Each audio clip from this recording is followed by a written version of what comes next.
Hello बच्चों, good morning. My name is Sonu Kumar Maurya. हम लोगों ने सीए फाउंडेशन का अकाउंटिंग में पेपर नंबर 1, ठीक है, जो कि आपका इसके पहले हमने सारा सब थ्योरी पोर्शन कवर करा दिया था। अब हमको प्रैक्टिकल देखना है, ठीक है। प्रैक्टिकल में आपका देखो, सबसे पहले आपको मेथड बताए थे, दो method, historical and non historical method, ठीक है। चलो, हिस्टोरिकल मेथड में आपको हमने बताया था कि एक आपका स्पेसिफिक आइडेंटिफिकेशन मेथड होता है, ये देखो, ठीक है ना, हिस्टोरिकल मेथड में। उसके बाद यदि आपका नॉट ऑर्डिनरी इंटरचेंजेबल है, यदि इंटरचेंजेबल है तो उसमें FIFO LIFO weightage average. Non historical cost method है तो एडजस्टेड सेलिंग प्राइस मेथड, ठीक है। तो ये सारा सब कुछ हमको आज के सेशन में कवर करना है। चलो, अब हम लोग देखेंगे क्या है आगे। ये सारा सब कुछ हमने फर्स्ट सेशन में इसके पिछले सेशन में पढ़ा दिया था, ठीक है।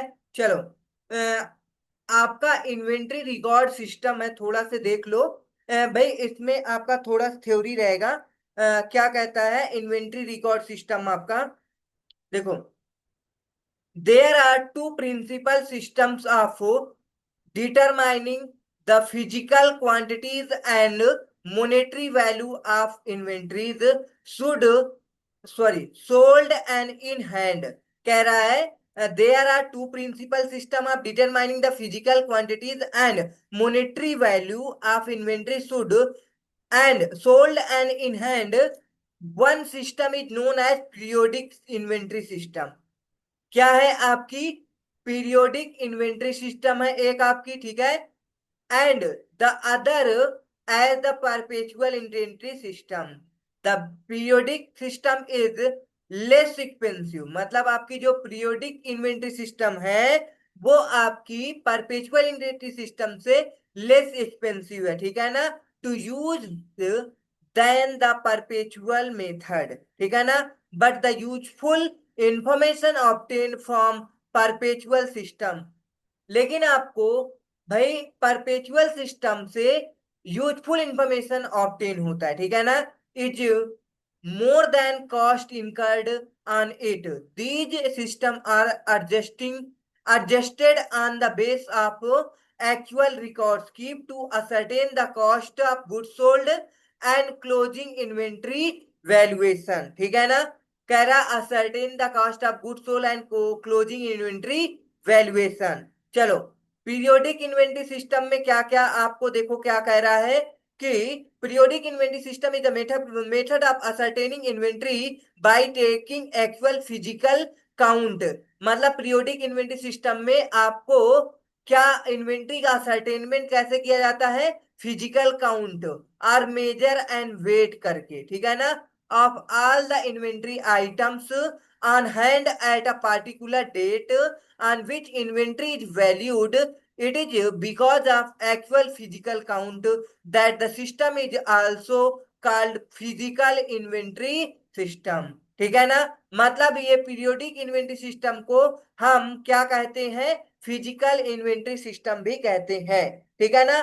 The cost of good sold is determined as shown below. मतलब कि अगर आपको कॉस्ट ऑफ गुड सोल्ड निकालना है, मतलब जो आपने गुड सोल्ड किया है, ठीक है ना, इसकी कॉस्ट आपको निकालना है तो कैसे निकलेगी बेटा। आपको सबसे पहले ओपनिंग स्टॉक निकाल ऐड लेना है, उसमें ऐड कर देना है परचेजेस, ठीक है ना। अब इससे लेस कर देना है क्लोजिंग स्टॉक। तो आपकी क्या निकल के आ जाएगी, कॉस्ट ऑफ गुड्स सोल्ड।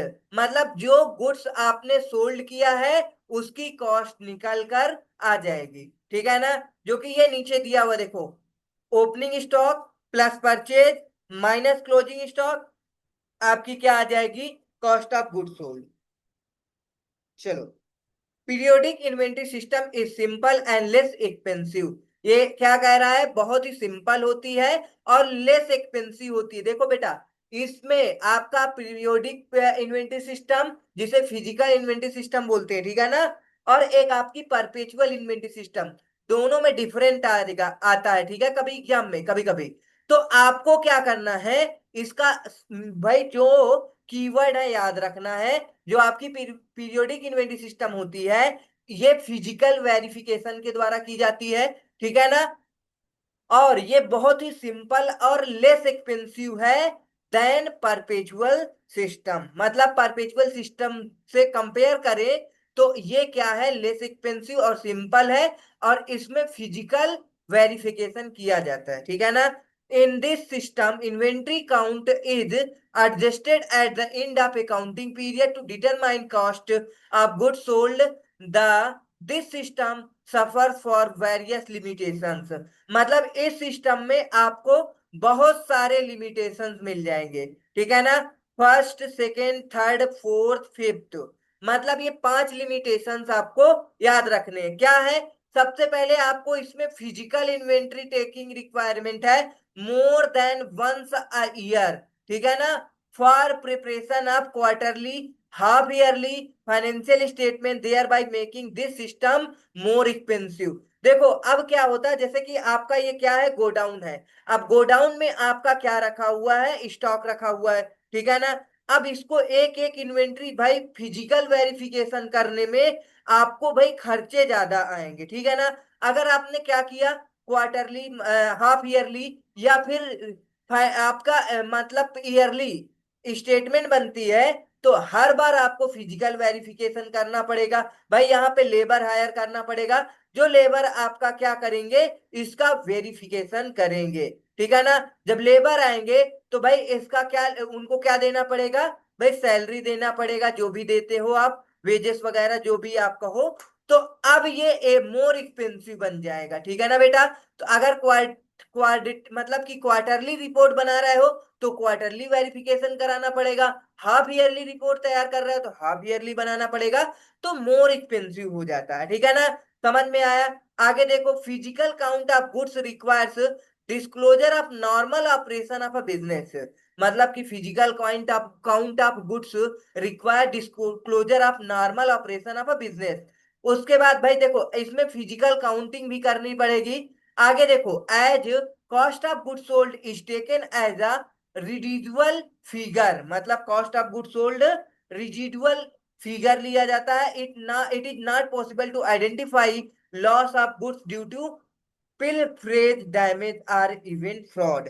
मतलब कि आपको को पॉसिबिलिटी नहीं होगी कितना गुड्स का लॉस हुआ, मतलब पिलफरेज मतलब चोरी हो गया, डैमेज हो गया, या फिर उसके साथ किसी भी प्रकार का फ्रॉड हुआ, तो ये आइडेंटिफाई करना थोड़ा से मुश्किल हो जाता है, ठीक है ना।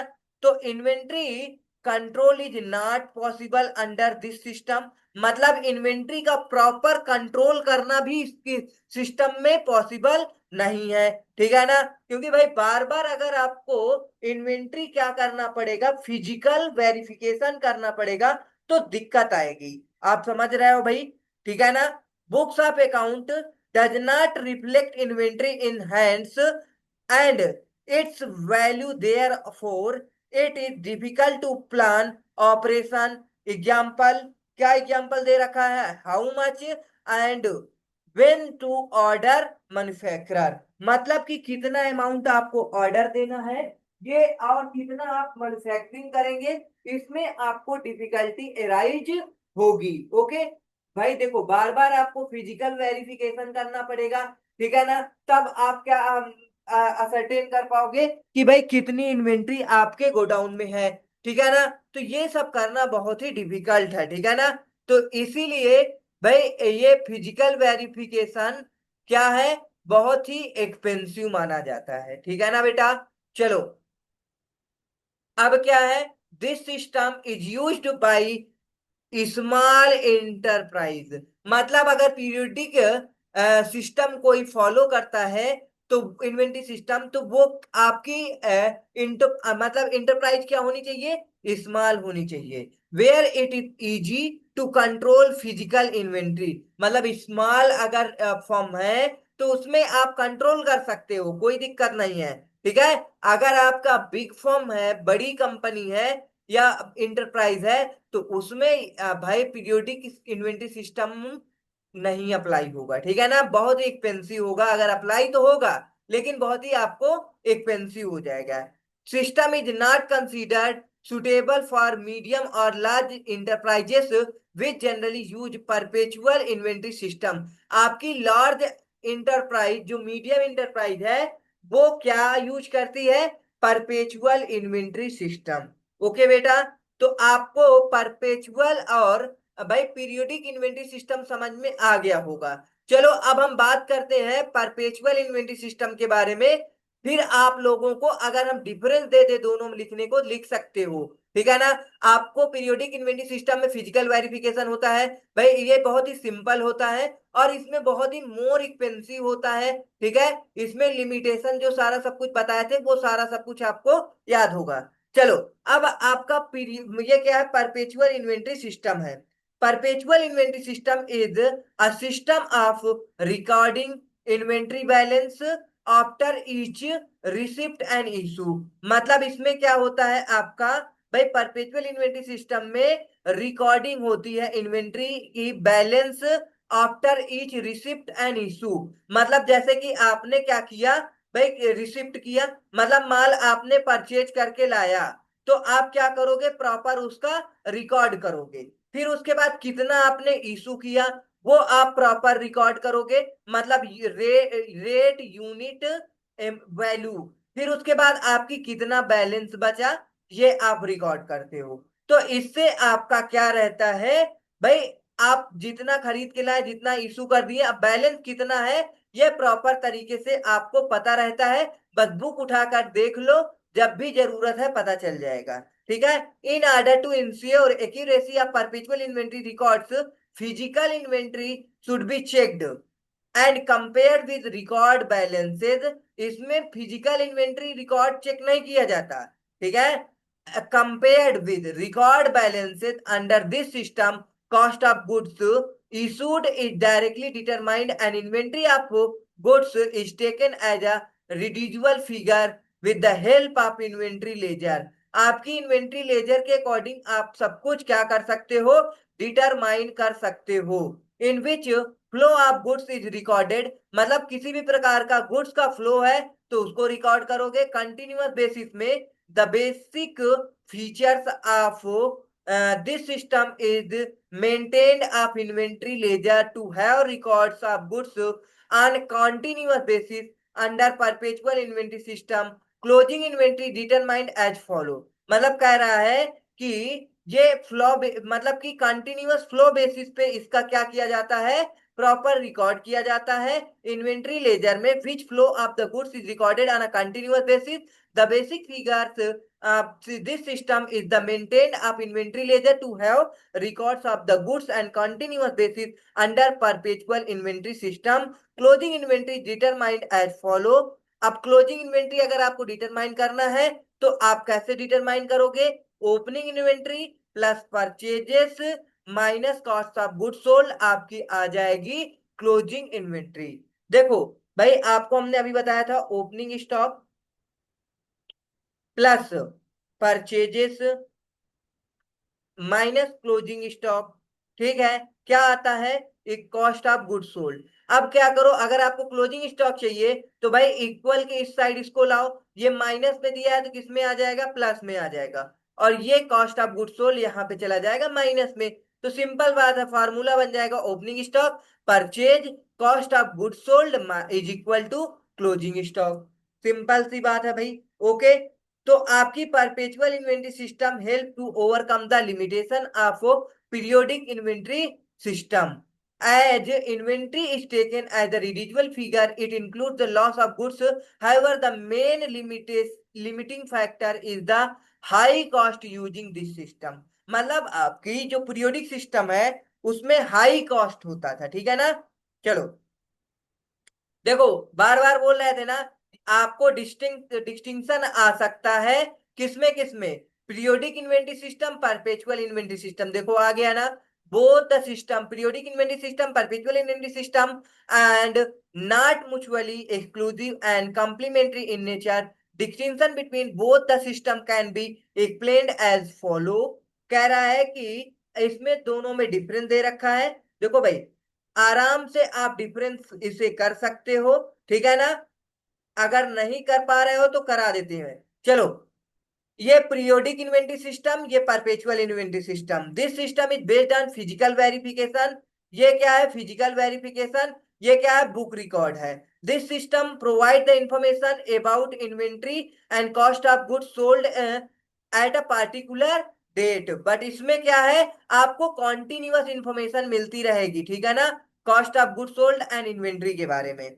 This system determines inventory and takes cost of goods sold as a residual figure. Kara directly determines cost of goods sold and compute inventory as a balancing figure. Okay, directly determines cost of goods sold and compute inventory as a balancing figure. ठीक है। Cost of goods sold include loss of goods as goods not in inventory are assume to be sold. फिर कह रहा closing inventory includes loss of goods as all unsold goods are assume to be in inventory. Under this method inventory control is not possible.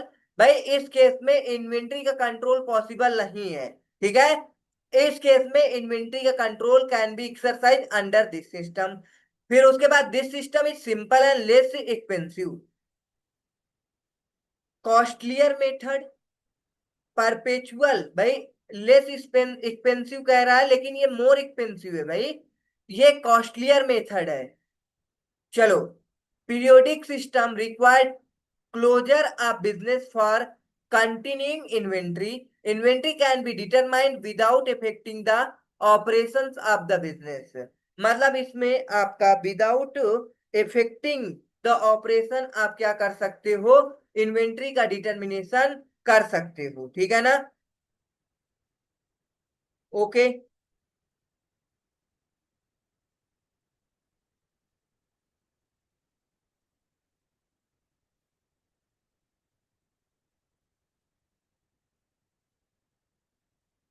देखो ये यहाँ पे दे रखा था, मतलब कि इसमें हाई कास्ट है। क्या है?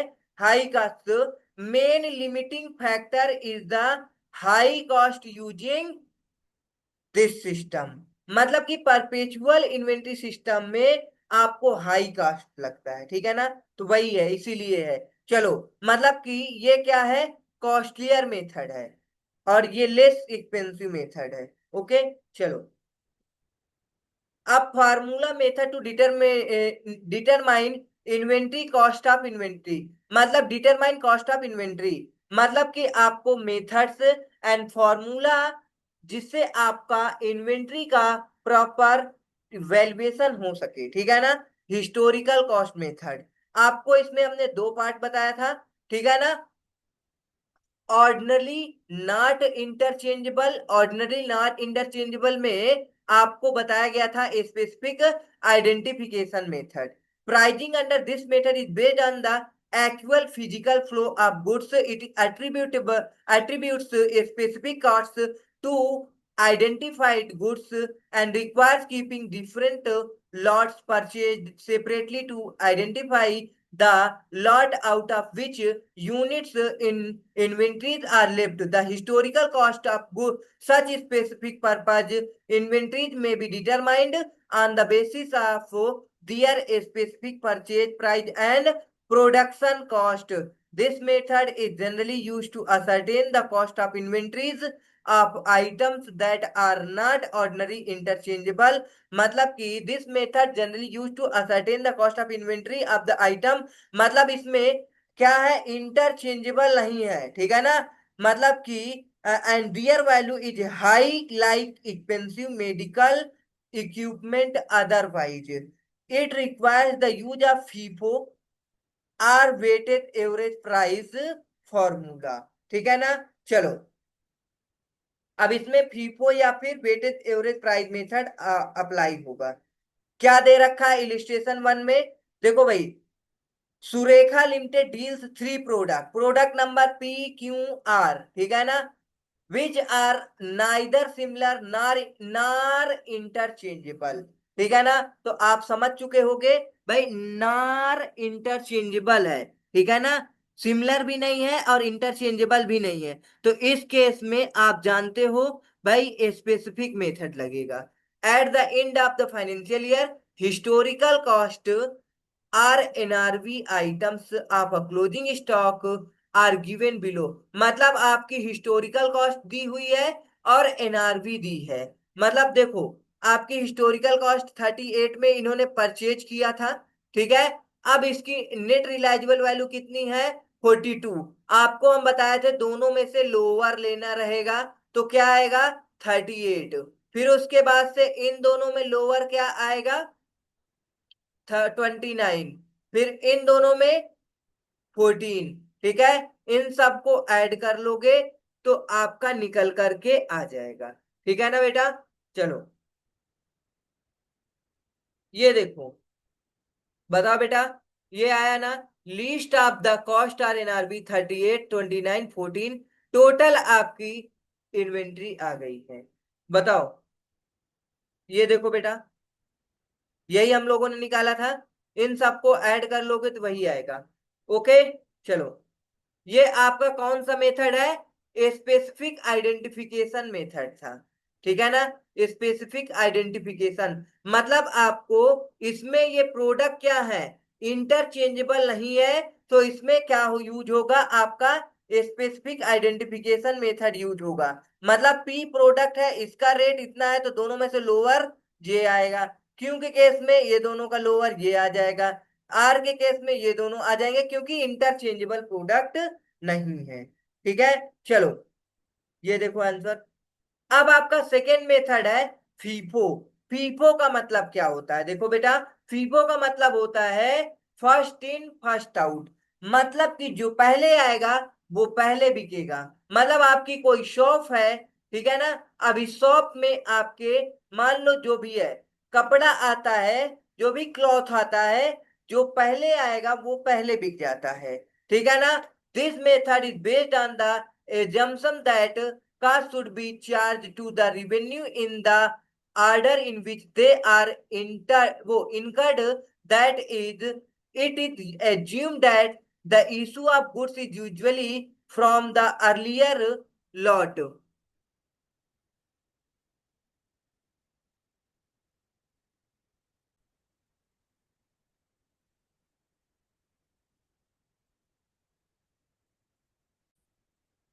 हाँ बेटा, तो अब आप लोग बताओ, जो आपका फीफो मेथड होता है वो यूज किया जाता है, जैसे कि आपका, मतलब जो पहले लॉट आएगा वो सबसे पहले लॉट बिकेगा।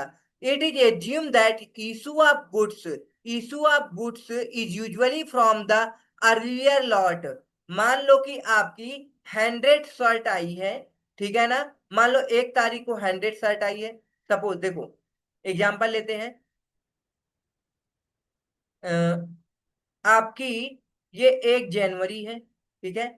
ये उसके बाद 4 जनवरी, फिर 8 जनवरी। मान लो इस डेट को 100 यूनिट आई है, ठीक है। तो अब आप अगर इसी डेट को सपोज इशू कर रहे हो, क्या कर रहे हो? इशू कर रहे हो, तो क्या होगा? सपोज इसमें 20 यूनिट इशू कर रहे हो, तो बैलेंस कितना बचेगा? बताओ बेटा। बैलेंस आपका बचेगा 80 यूनिट। ठीक है ना? अब देखो, अब नेक्स्ट डेट आपकी आई है, सपोज आपने 120 यूनिट और परचेज कर लिया, ठीक है। और यहां पे आपने इशू कर दिया, ओके, मान लो 50 यूनिट। तो बताओ बेटा, सबसे पहले इस 80 में से 50 यूनिट माइनस कर दोगे, कितना बचेगा? 30। और आपकी जो नई यूनिट आई है 120। ऐसा करोगे? नहीं।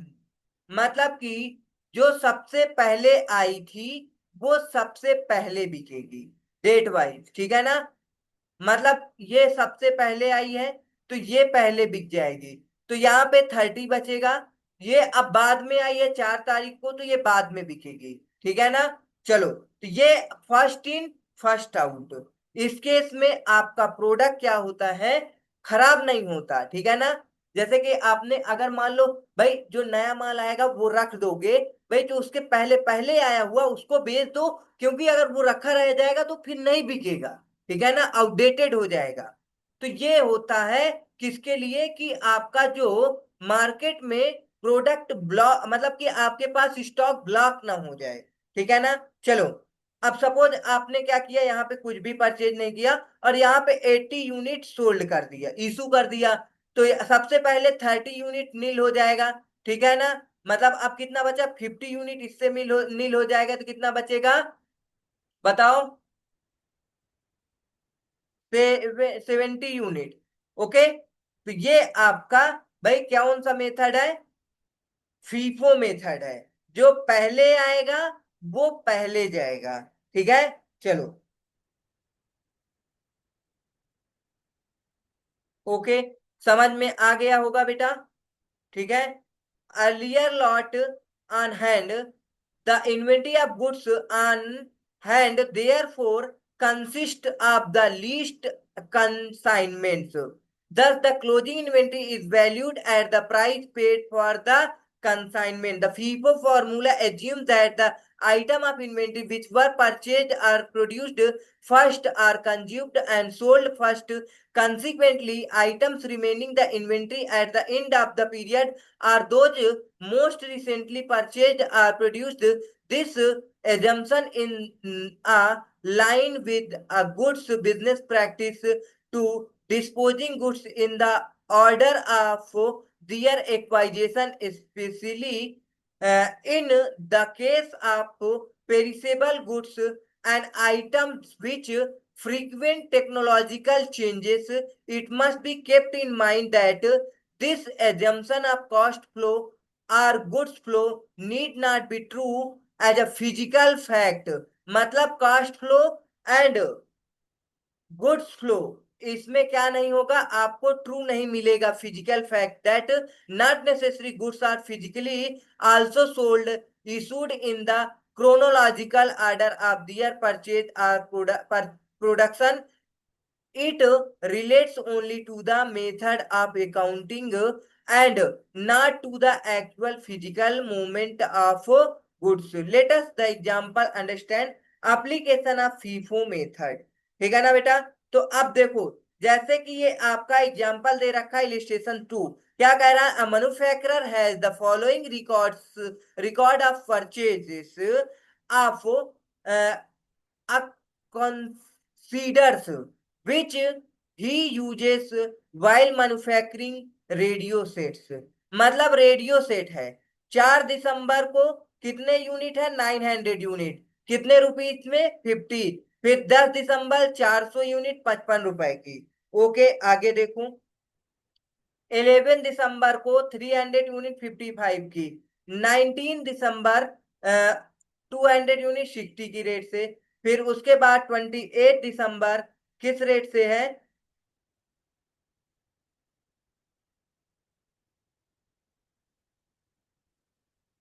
हाँ, 47। तो टोटल कितने यूनिट हो गए, 2600 यूनिट। अब आपको नीचे दे रखा है 1600 unit were issue during the method of December till 18 December. Calculate the value of closing inventory. कौन सा मेथड लगाना है बेटा आपको, फीफो मेथड लगाना है। कौन सा, फीफो, मतलब जो पहले आया है वो पहले जाएगा। कितने यूनिट चाहिए, 1600 यूनिट। तो मतलब आपका देखो, सबसे पहले कौन सी यूनिट पहली आई है, 4 दिसंबर को आई है, सबसे पहले ये जाएगी, 900 पूरी चली जाएगी, क्योंकि 1600 यूनिट चाहिए, तो 900 माइनस कर दो। ठीक है। उसके बाद 400 यूनिट माइनस कर दो 10 दिसंबर की, 400 यूनिट। ओके, फिर उसके बाद आपने कितना हो गया, 9 4 13, 300 यूनिट और चाहिए, 311 दिसंबर को ले लो। ठीक है ना। बताओ बेटा, समझ में आया। तो अब इनका रेट अलग अलग है, एक का 55 है, सॉरी, एक का 50 है, एक का 55 है, और आपका लास्ट वाले का फिर 55 है। ठीक है। तो इन सबको क्या करोगे भाई, इन रेट से, ठीक है ना, दोगे।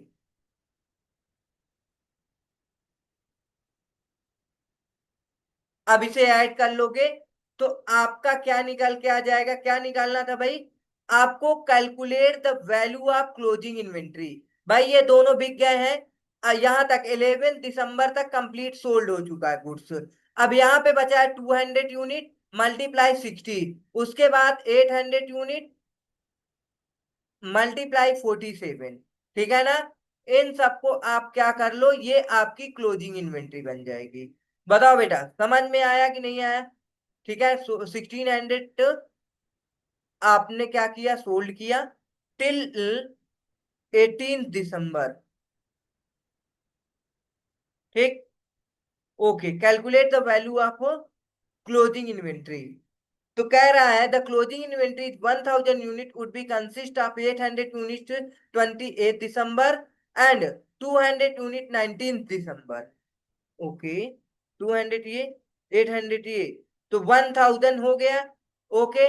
अब इन दोनों का क्या करोगे, एवरेज ले सकते हो या फिर अलग अलग निकाल सकते हो। ये देखो, दोनों को मल्टीप्लाई करके निकाल लिया गया है। ये ये टोटल आपकी इन्वेंट्री आ जाएगी 49,600। बोलो बेटा समझ में आया। ये आपका कौन सा मेथड है, फीफो मेथड।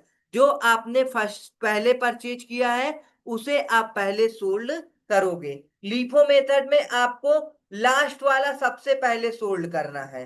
जैसे कि इसी एग्जांपल में अगर आपको लीफो लगाना होता, क्या लगाना होता, लीफो, तो क्या होता, 1600 आपका लास्ट डेट वाला, ये 28 दिसंबर 800 यूनिट, 200 यूनिट, 300 यूनिट ये सोल्ड हो जाता। उसके बाद कितना चाहिए भाई, 300 यूनिट और चाहिए, 300 यूनिट इससे दे दिया जाता। ठीक है, ये इससे। तो आपका क्या बचा है बताओ, 900 मल्टीप्लाई 50, उसके बाद 100 मल्टीप्लाई 55।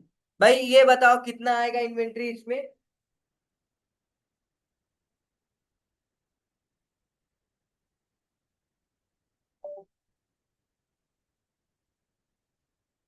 चलो, कैलकुलेटर अलाउ है, तो आपका इसमें इन्वेंट्री कितना आ जाएगा। ठीक है बेटा, कैलकुलेट करके बताओ। तो आपको समझ में आ गया होगा कि फीफो एंड लीफो कैसे निकलता है। ठीक है। चलो, ये लीफो के बारे में दे रखा है।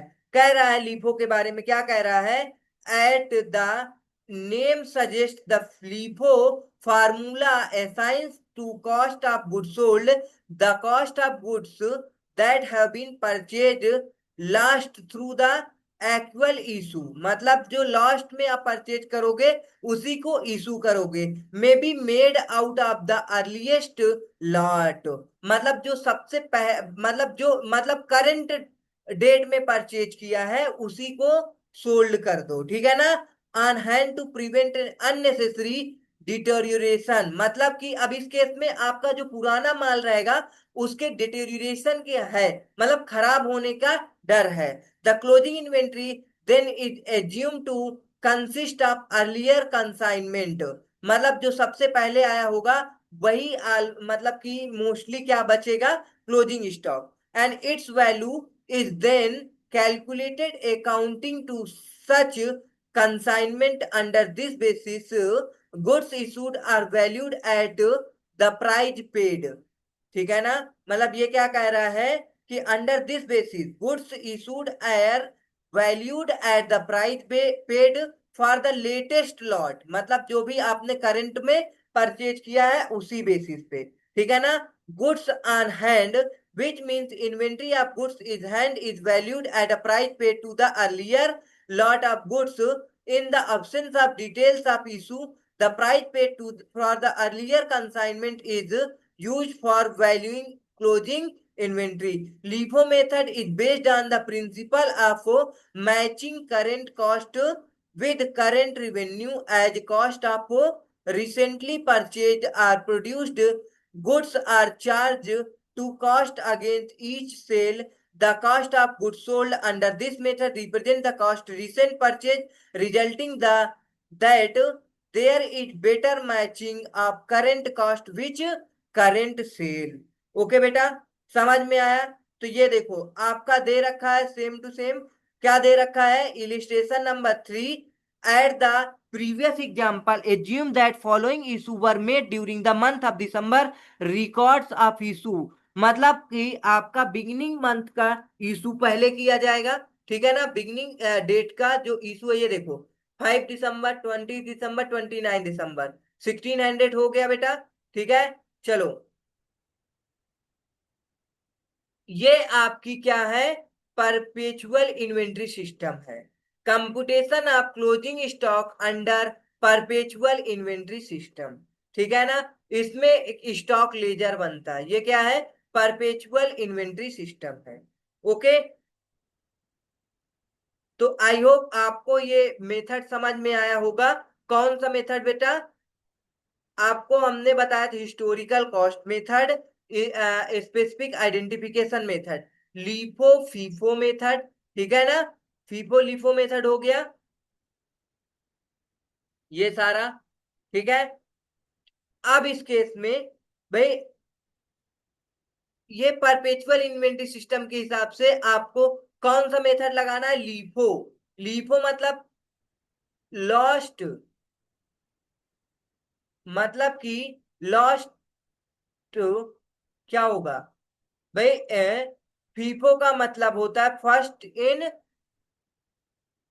लीफो।